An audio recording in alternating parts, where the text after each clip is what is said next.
You're probably thinking to yourselves right now, how in the world does this fit into the world of horror? Howdy, y'all, and welcome to all you horror homies out there. I'm DBZALLSTAR, also known as Steve, and I have, for this entry, the desire to talk about K-pop Demon Hunters. Yes, I know. Ever since it first hit Netflix, people the world over have been talking about it. But I want to look at it from a more adult perspective and look at how it fits into the world of horror. Yes, it can be enjoyed by all ages. However, when you really think about it, demons are not something for the faint of heart, and people actually die in this movie. This all ages movie has people have their souls drained, the life sucked out of them, and they do die. So, in the event that you are not aware, K-pop Demon Hunters is a film put together, thanks in no small part to a lovely person from Canada, which I call Canada, and the stellar animation team behind the Spider-Verse films, Spider-Man Across the Spider-Verse, Spider-Man Into the Spider-Verse, and the future release of Spider-Man Beyond the Spider-Verse. The animation is stellar, the voice acting is amazing, the music is out of this world, the vocals for these songs, next level. Audrey Nuna and Rayami, EJ, you should be so proud of yourselves for the work you have done. You deserve all the praise, and my one regret is that you were rejected. You did not deserve that. Your talents, your hearts shine through in every song, and I'm grateful for all the recognition and success that you are receiving, alongside all of the recognition and success that this film is receiving.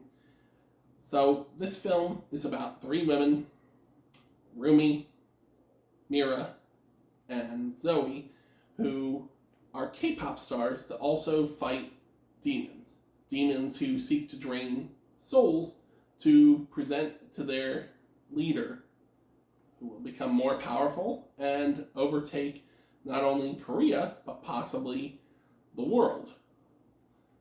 This is following in the tradition of other warriors who have hunted down and slain demons to craft a protective barrier known as the Han Moon through their styles and their songs, preventing the demons from continually entering our world and consuming as many souls or transporting as many souls as possible to their dimension to bring further darkness into our world.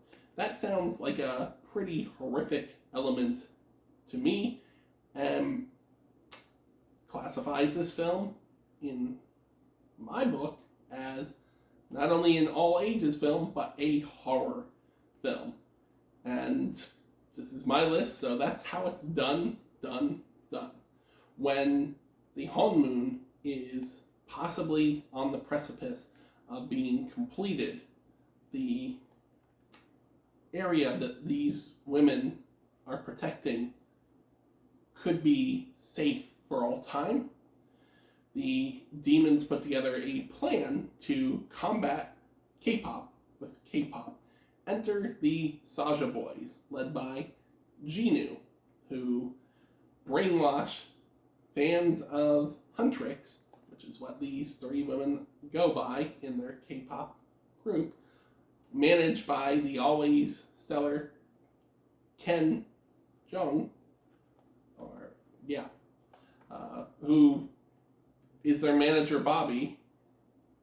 Just, it explodes into a mix of tropes from K-dramas and K-pop that is hard to look away from, because while entering into these tropes, they acknowledge them and breathe new life and fun into them, despite the fact that these Saja Boys, whose hit Soda Pop mesmerizes everyone, are demons out to take control of anyone possible to bring back to their leader and decimate all life possible. Rumi, the leader of Huntrix, or at least the one who ends up getting the most attention, has a secret of her own. She is half demon, and all demons have patterns which make them recognizable to those in tune with the spiritual realm.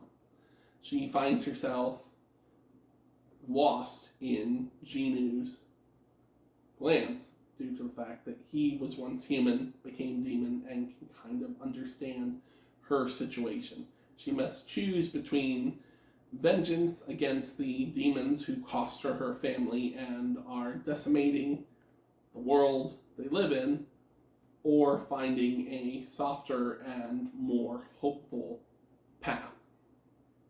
This leads to a stunning climax, brilliant songs all throughout. Golden has topped the charts, it deserves to, only knocked down after months by Taylor Swift. So let that sink in for a second. It took Taylor Swift to knock down songs from supposedly just an all-ages movie about K-pop. Yeah. But here's how it's done.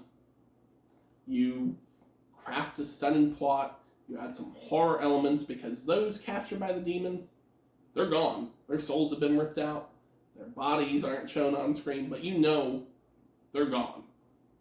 And it's brutal to think about. There's a sequence on a train, because of course there is in action films, where these demons are taking every soul possible, and at the end, when Huntrix enters the train, all the occupants are gone.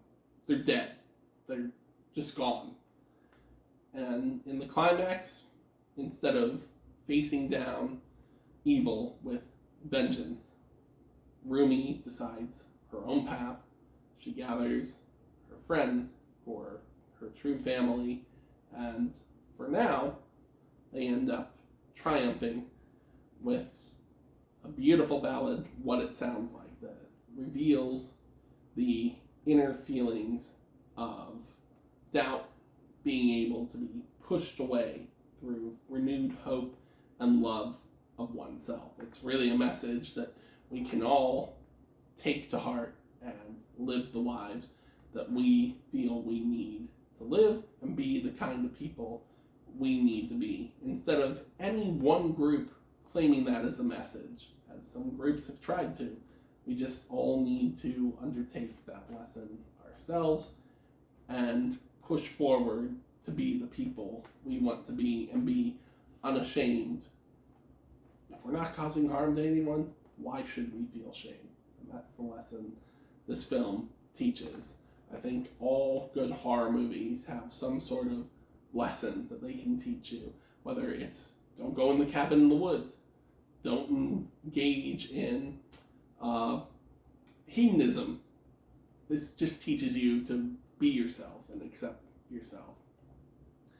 If you like this content and you want to see more, please check out my channel, DBZALLSTAR on YouTube, which you may be watching this on already. However, I am also on TikTok, Blue Sky, Twitter, and Instagram, either as #1Animaniac or Animaniac1.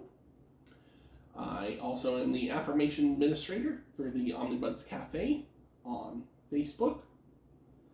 You can watch K-pop Demon Hunters anytime you want on Netflix, and there is no physical home media release as of yet. However, the vinyl is available, and there are several different editions out there. Look how pretty that is. On the back, look, you got Sussy. You got one of the best characters. You got Derpy right there. At the end of the day, you have to make your own choices about what classifies as horror. Art is subjective, after all. But from this point, so hopefully you enjoyed this video and understand my reasoning for including it in my Horror Homies 2025 playlist. But at the end of the day, it's my playlist Above all else, stay healthy, stay safe, always be golden, and be well. What the hell?